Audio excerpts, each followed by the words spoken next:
प्यारे बच्चों नमस्कार। आज हम लोग आरोह पाठ्य पुस्तक में संकलित कवितावली अध्याय का अध्ययन करेंगे। सर्वप्रथम हम लोग इसके संक्षिप्त विषय को प्रसंग को समझने के पहले वाचन करेंगे। आप लोग मेरे अनुकूल वाचन कीजिए एवं इसे कंठस्थ करने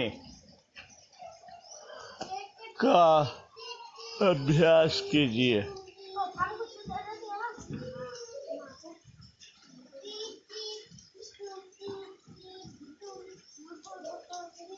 इसका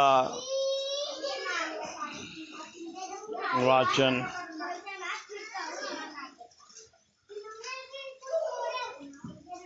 शुद्ध और स्पष्ट होना चाहिए। किस भी किसान कुल बनिक भिखारी बाट, चाकर चपल नट चोर चार चेट के, पेट को पढ़त गुण गढ़त चढ़त गिरी अटत गहन गन आहन अखेट के, ऊंचे नीचे करम धर्म अधर्म करी, पेट ही को पचत बेचत बेटा बेटी की, तुलसी बुझाई एक राम घन श्याम ही ते, आगे बढ़ा आगी ते बड़ी है आगे पेट की। कविवर तुलसी दास जी कहते हैं कि संसार में उद्योग धंधे विभिन्न प्रकार के हैं।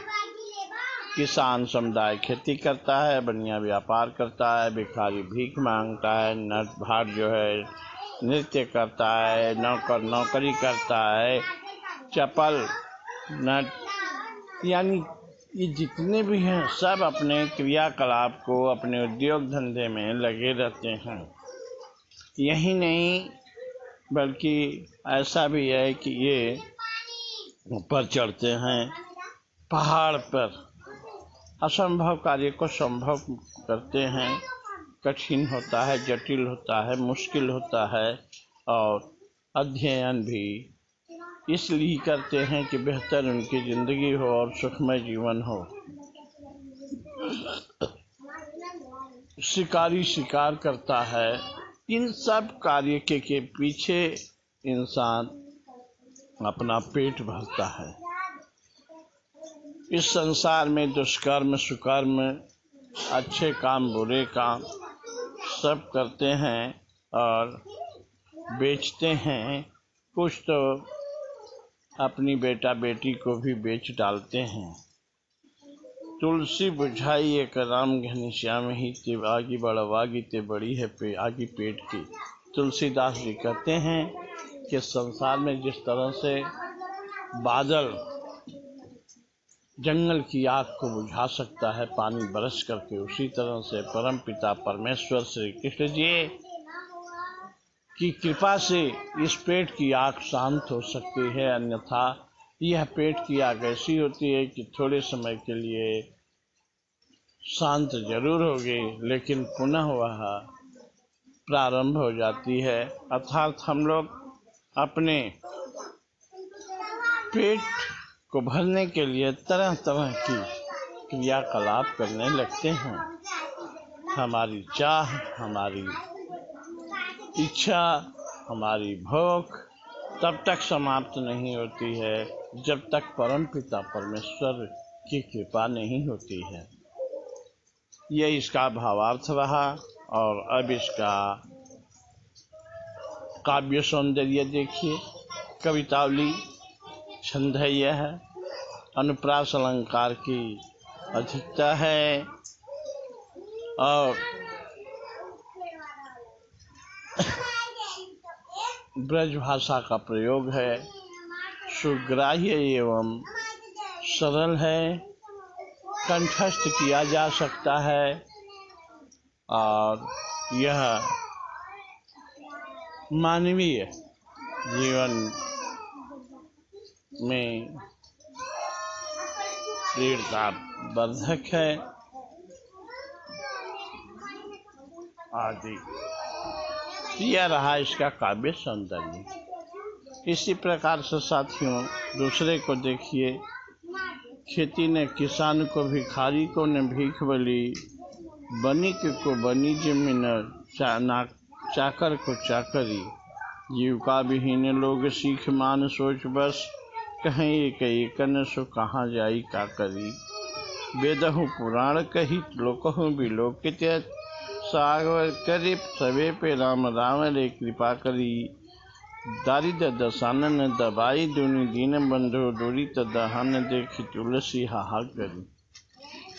गोस्वामी तुलसीदास जी कहते हैं किसान को किसानी छोड़कर कोई दूसरा काम नहीं है, भिखारी को भीख मांगने के अलावा कोई अन्य काम नहीं है, और बनिया को व्यापार करने से लेकर कोई दूसरा काम नहीं, ना तो नौकर को नौकरी करने के अलावा कोई दूसरा काम है।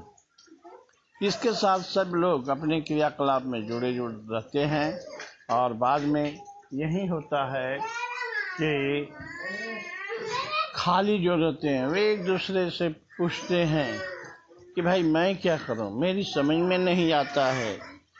वह सिर्फ यही कर करके समय बिताते हैं और एक दूसरे से काम किसी को शिकायत करते हैं कि हमें तो कोई काम ही नहीं मिलता है, जबकि वो खुद नहीं करते हैं। वेद पुराण कही लोकहु विलोक के, थोड़ा विचार करके देखिए कि मेरा भविष्य क्या है, मुझे क्या मेरे बीच देख करके मुझे ये बताइए कि मेरा भविष्य क्या है, मैं क्या काम करूँगा, कैसे जीऊँगा, कहाँ जाऊँगा आदि। साखरे सबे पे राम राम ने कृपा करी। साथ राम जिस प्रकार से रावण का अंत किए, उसके ऊपर कृपा करके उसे मोक्ष की प्राप्ति कराए, ठीक उसी प्रकार से यहाँ पर अनेक अहंकारी लोगों का दमन होता है। और जब अहंकारियों का दमन होता है तो तुलसी जो है वे खुश होते हैं, वे हंसते हैं जब संसार से दरिद्रों का पतन होता है। यह इसका भाव सौंदर्य रहा। अब इसका काव्य सौंदर्य वही बातें, कवित्व छंद है और प्रेरणार्थक है, उत्तम है, अनुप्रास अलंकार की छटा दिखती है और सहज है, ब्रज भाषा का प्रयोग है आदि यहाँ दिखाई दे रहा है। यह रहा इसका काव्य सौंदर्य। अब आप सभी लोग इसके कठिन शब्दों का शब्दार्थ लिखिए एवं काव्य सौंदर्य लिखिए तथा भाव सौंदर्य लिखिए और प्रत्येक पद्यांश से 5-5 ऐसे प्रश्न लिखिए जो एक वाक्य में जिनके उत्तर हो। शेष चीजें बाद में बताई जाएगी, तो कृपया इसको अपनी कक्षा कार्य में करने का प्रयास कीजिए। साथ ही साथ दोनों कविता आपको कंठस्थ होने चाहिए।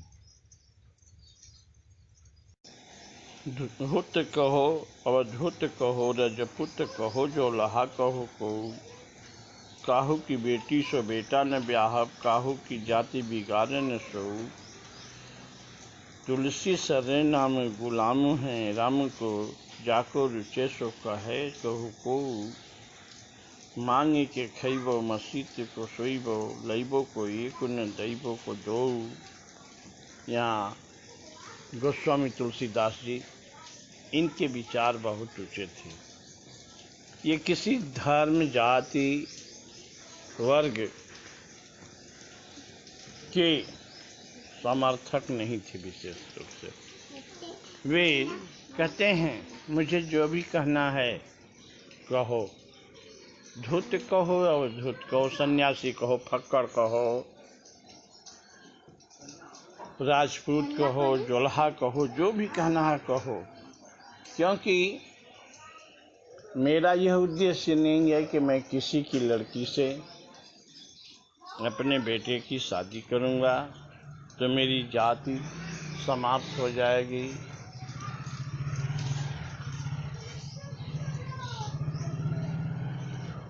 यह जाति समाप्त होने वाली नहीं है मेरी, क्योंकि मैं किसी के जाति वर्ग धर्म को नष्ट नहीं करना चाहता हूँ, करूँगा। इसलिए आपको जो कहना है कहिए। मैं तो सिर्फ श्री राम का गुलाम हूँ, उन्हीं की भक्ति भावना में लगा रहता हूँ। जो कुछ चाहता हूँ बस उनसे कहता हूँ, उनसे मांगता हूँ, उनसे प्राप्त होता है मुझे। मैं उन्हें छोड़ करके और किसी को नहीं जानता, कोई मेरा नहीं है। मांग के खाऊंगा भिक्षा, मुझे मेरा भोजन है, जहाँ जो भी भिक्षा मुझे मिला उसे खाऊंगा मांग मांग करके, घूम घूम करके। और मेरा किसी से कुछ लेना देना नहीं है। मस्जिद में जाकर सो जाऊंगा, मेरे लिए मस्जिद मंदिर सब कुछ एक समान है। ऐसा है कि मैं पूरे संसार के सार को समझा हूँ, जानता हूँ। इसलिए मुझे किसी जाति धर्म के झगड़े में नहीं फंसना है। जिसकी इच्छा जो कहना है वह बड़े ही खुशी के साथ मुझे कह सकता है। साथियों, अब इसका भाव सौंदर्य आपने देख लिया, अब इसका काव्य सौंदर्य देखिए। कहा जाता है, यहाँ पर जो आप देख रहे हैं यह मानवीय अलंकार है और अनुप्रास अलंकार की अधिकता है। ब्रज भाषा का प्रयोग है, ईश्वर के प्रति समर्पण की भावना है। साथ ही साथ इनमें किसी भी प्रकार की कोई विडंबना नहीं देखने को मिलती है। हर रूप में कवि अपने आप को समर्पित किया है। ब्रज भाषा का प्रयोग है, कविता सहज है, बोधात्मक है एवं प्रेरणार्थक है। कृपया आप इसके भाव एवं काव्य सौंदर्य को अपनी कक्षा कार्य में नोट करें एवं 5 प्रश्न ऐसे तैयार करें, प्रश्नोत्तर जिसका उत्तर एक वाक्य में हो।